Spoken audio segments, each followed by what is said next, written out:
Good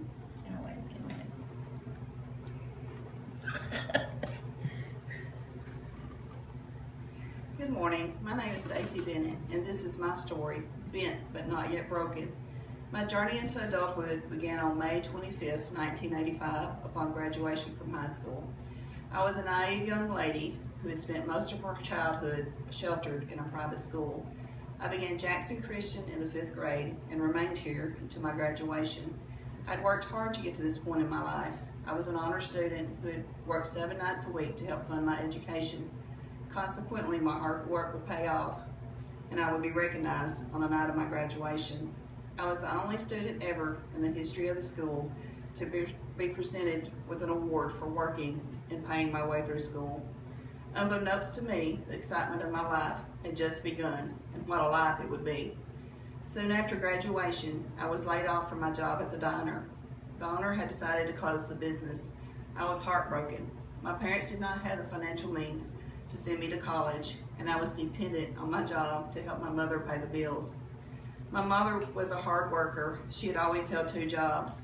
My father was a good man, but he had a terrible addiction. The bottle came before work. Due to my mother's fear for my safety, I spent most of my nights sleeping on a friend's couch during my high school years. For this reason, I felt a sense of obligation to my mother. In the meantime, my father had decided that he was tired of city life, and he wanted to move the family into a more rural area. In May of 1986, we moved from Jackson to Cedar Grove. I was so excited. I saw this move as an opportunity to get the horse that I'd always wanted. Using the money that I'd saved, I was soon able to purchase a paint horse, who I called Patches, and became my new best friend. In the summer of 1988, Patches became ill. We found a vet that made house calls. A year later, on July 13th, the veterinarian became my husband. At first, I thought he was controlling and unkind because he was 12 years older, but he was not even happy when I gave him our first child. For me, the birth of our son was the first time I realized the true meaning of love. More than anything, I wanted to stay home with my son. Out of spite, my husband said I had to go to college. He did not like the amount of time I spent with my son. I did not want to be an EMT, but I went to Jackson State for a certification to keep the peace. After I got my certification, I could not find a job. This infuriated my husband. To get me out of the house, he sent me back to school. I had one condition. This time I would choose my degree. What he did not know is that I planned to get a nursing degree from Union to get a means of getting out of my abusive marriage.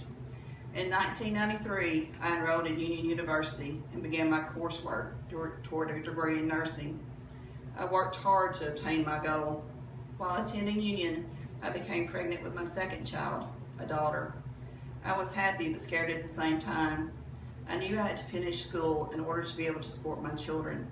On May 15, 1995, I graduated from Union University with an associate's degree in nursing.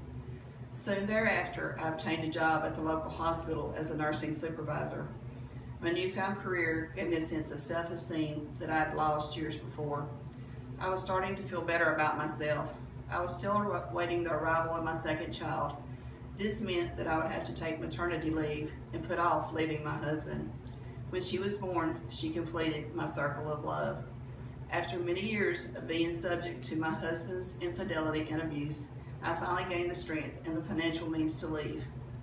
3 years later, after many trials and tribulations, I was granted a legal divorce. However, the best part of the whole process was when I received the news that I would be granted full custody of my children. It was going to be hard, but it was going to be worth every obstacle that I would encounter. In December 2000, I sustained a back injury that would inevitably end my career in the hospital environment. It was a typical weekend at the hospital. We were understaffed as usual. One of my staff members was caring for a morbidly obese patient, and she needed help lifting him. I went to assist her with the hydraulic lift, but the lift was out of commission. Although it was against my better judgment, I proceeded to help her lift the patient. I had herniated 3 discs, my blood pressure had spiraled out of control, and I was unable to work for 3 months. My neurologist and orthopedic surgeon delivered the devastating news that my nursing career was over. Against all odds, I would return to nursing, but not in a hospital, in two very different settings, school and corrections. Although I love my newfound career, I always felt compelled to further my education. I searched for years without success to find a program that would accommodate a busy work schedule like mine.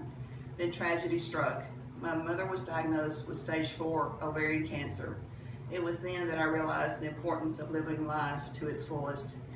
For the most part, my children were grown. Now it was time for me to focus on my life. Although it has been battered and bruised, my spirit has not been broken. Even after the loss of my mother, I continued to stay strong. It was hard because my mother was my biggest supporter. One of her last requests was for me to return to college. So immediately upon hearing about the BSOL program, I contacted the school. Union University was once again a prayer answered. All things considered, I have always tried to maintain a positive attitude. As per the words of the famous English novelist George Eliot, it is never too late to be what you might have been. Thank you.